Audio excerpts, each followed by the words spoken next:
Meus irmãos, vamos dar continuidade à leitura do livro Mecanismos da Mediunidade, psicografia de Francisco Cândido Xavier e Valdo Vieira, pelo espírito André Luiz. Capítulo 5, Corrente Elétrica e Corrente Mental. Dínamo espiritual. Ainda mesmo que a ciência na Terra por longo tempo recalcitre contra as realidades do espírito, é imperioso convir que no comando das associações atômicas, sob a perquirição do homem, prevalecem as associações inteligentes de matéria mental. O espírito encarnado ou desencarnado, na essência, pode ser comparado a um dínamo complexo,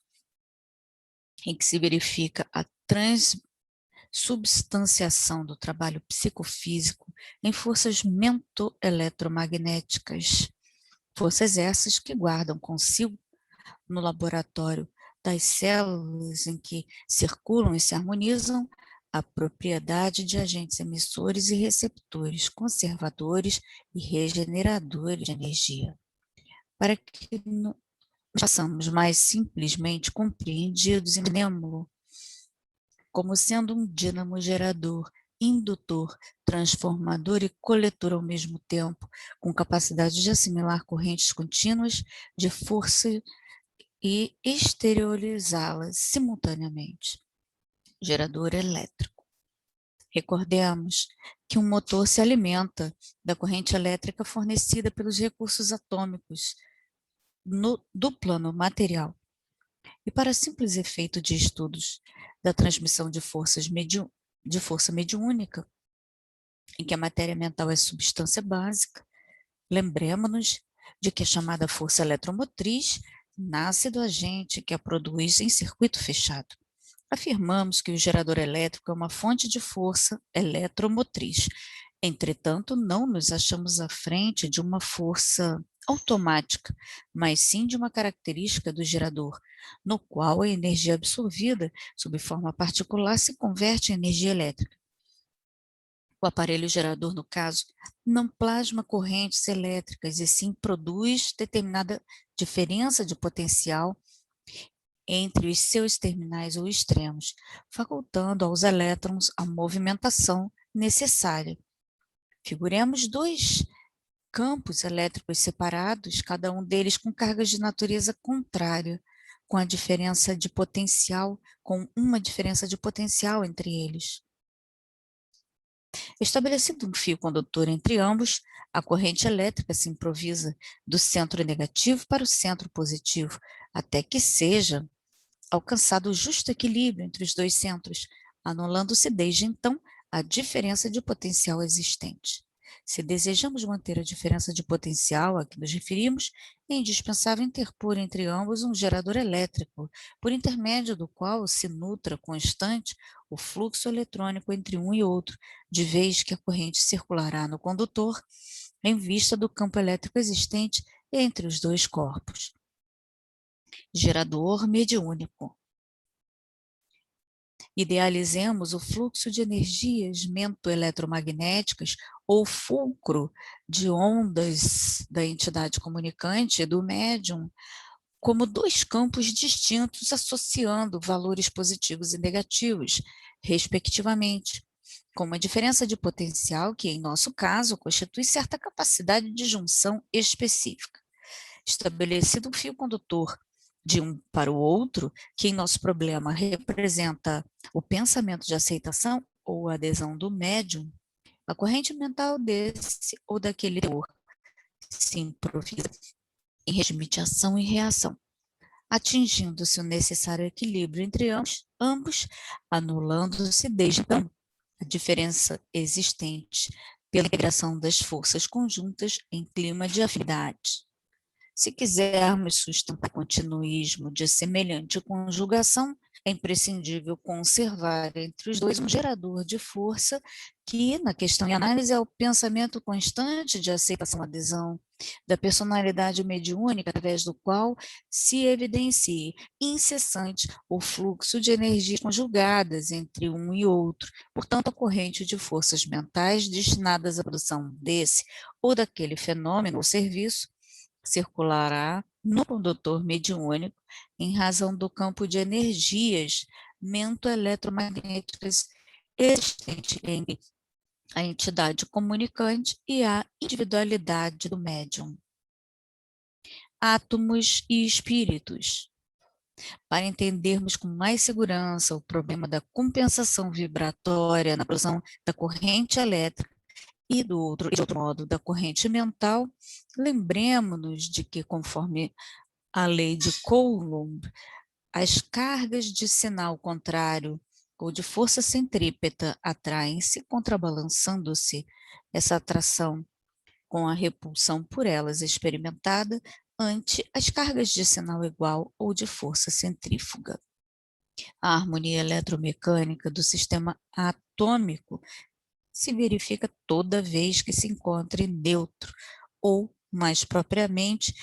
quando as unidades positivas ou unidades do núcleo são em número idêntico aos da negativa, ou aquelas de que se constituem os elétrons. Estabilidade essa que decorre dos princípios de gravitação nas linhas do microcosmo.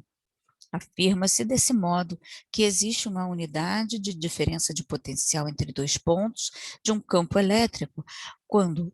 a ação efetuada para transportar uma unidade de carga ou um coulomb de um ponto ao outro for igual à unidade de trabalho. Entendendo-se que os mesmos princípios predominam para as correntes de matéria mental, embora as modalidades outras de sustentação e manifestação, somos induzidos a asseverar, por analogia, que existe capacidade de afinização entre um espírito e outro, quando a ação de plasmagem e projeção da matéria mental na entidade comunicante for mais ou menos igual à ação de receptividade e expressão na personalidade mediúnica. Força eletromotriz e força mediúnica. Compreendemos que dispomos em toda parte de fontes de força eletromotriz mediante a sábia distribuição das cargas elétricas, encontrando-as a cada passo na extensão da indústria e do progresso.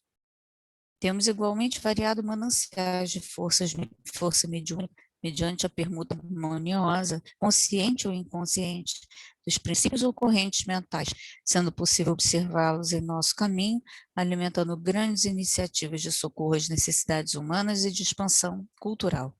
Usinas diversas espalham-se na paisagem terrestre, alentando sistemas de luz e força na criação do conforto e da atividade em cidades e vilarejos, campos e estâncias, e associações mediúnicas de várias espécies se multiplicam nos quadros morais do mundo, nutrindo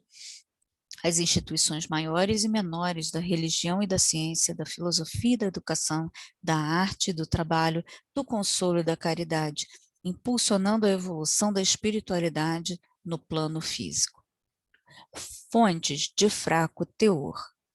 Possuímos ainda aquelas fontes de força elétrica dotadas de fraco teor nos processos não industriais em que obtemos a eletrização por atrito ou por contato, a indução eletrostática e os efeitos diversos, tais como o efeito piezoelétrico, vulgarmente empregado na construção de microfones e alto-falantes, peças destinadas à reprodução do som e ao controle de frequência na radiotecnia, o efeito termoelétrico utilizado na formação dos pirômetros elétricos que facultam a aferição das temperaturas elevadas e o efeito fotoelétrico aproveitado em várias espécies de medidores. Em analogia de circunstâncias, assinalamos em todos os lugares os mananciais de força mediúnica a se expressarem por mais fraco teor nos processos não ostensivos de ação, do ponto de vista da evidência pública, pelos quais servidores abnegados do bem conseguem a restauração moral desse ou daquele companheiro rebelde, a cura de certo número de almas doentes, a repetição de avisos edificantes, a assistência especializada a múltiplos tipos de sofrimento, ou a condução enobrecedora do grupo familiar a que se devotam. Essas atividades mediúnicas, porém, nas quais a mente demande a construção do bem, sejam elas de grande porte ou de singela apresentação, a importância do trabalho a realizar e à luz da vida superior são sempre as mesmas, possibilitando ao espírito a faculdade de falar ao espírito na obra incessante de aperfeiçoamento e sublimação.